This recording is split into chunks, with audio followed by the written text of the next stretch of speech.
它是一个比较特殊的案例，因为它家庭的成员很多哈。那我们希望它就是像一艘船一样，它能够把所有的生活装载在这个船上面。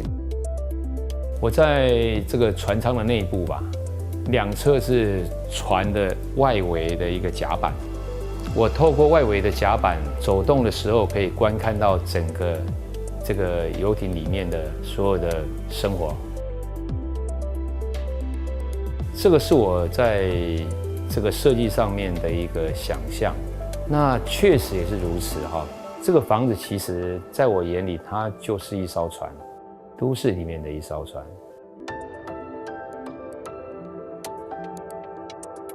它就是一个大型的豪华游艇，停泊在这个城市当中。我们是用这样子的一个设计理念，去跟业主做沟通。那业主听了以后，他们也觉得非常的就是欢喜，然后跟他的兴趣又可以相结合啊。所以我们就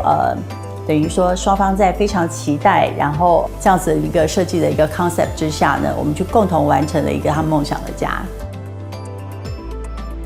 因为这个夫妻他们的小孩成员非常的多，所以他们家庭的成员总共有9位，所以我们要满足每一个人的需求，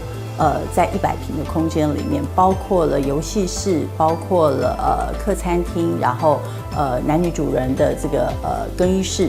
然后还要有家教室，要有KTV 室，家人的这个游戏的空间。所以呢，我们在整个空间里面100平，我们把它切割成17个独立的空间，让每一个成员他们都可以在他们自己需求的一个空间里面，可以非常自在的生活。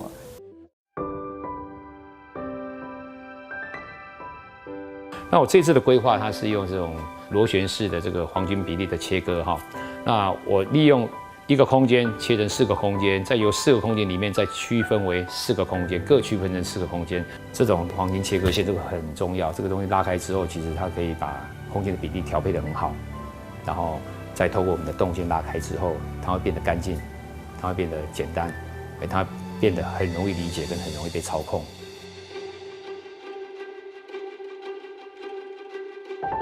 其实这个作品呢，设计真的做不到1/3了，大部分都是生活。我们在讲，就是大部分我都是融入他生活里面，在设计的那些点子啊，那些想法，那些创意，其实在里面都自然形成，自然就形成了。我们没有特别去规划说，哎，我特别跟他们沟通，说我一定要做这样做那样，其实没有的，其实没有，它就自然而然形成，跟我们买一艘船一样，我们不会去告诉船公司我们要什么，我们只告诉他需求之后，跟我们所喜好的。其实他这艘船，他可能就在国外做好，就运来给你，就这么简单。其实我想要做的事情也是这样子。我是一个船舶的制造商，你就是把你想法告诉我，就把这条船给你。我觉得他应该算是一个生活导演，算是一个生活规划师，因为他必须要去预想这些场景。我们在设计的初期，我们会花很多的时间去理解业主他们的生活的一个方式，理解他们所期待的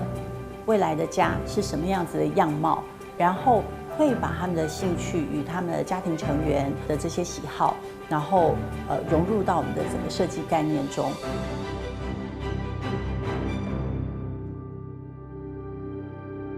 其实每个人生活都独一无二的啦，所以我是把这个家里面的这个成员所有的需求全部把它加总在一块之后，每一个空间我都是让它需要的东西存在，跟被需要的空间我一样让它存在，还有更需要的空间我一样让它存在。所以不要小看这样的坪数，我是给他们一个非常完整的，他每个人都有独立完整的空间，还有每一个人他自己所拥有的空间环境还更加的提升。那这种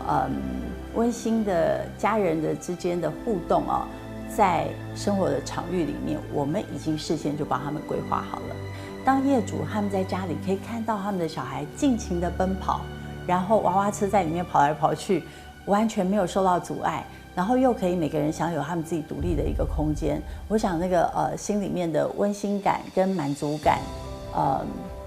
这个是我们最期待、最开心的事情。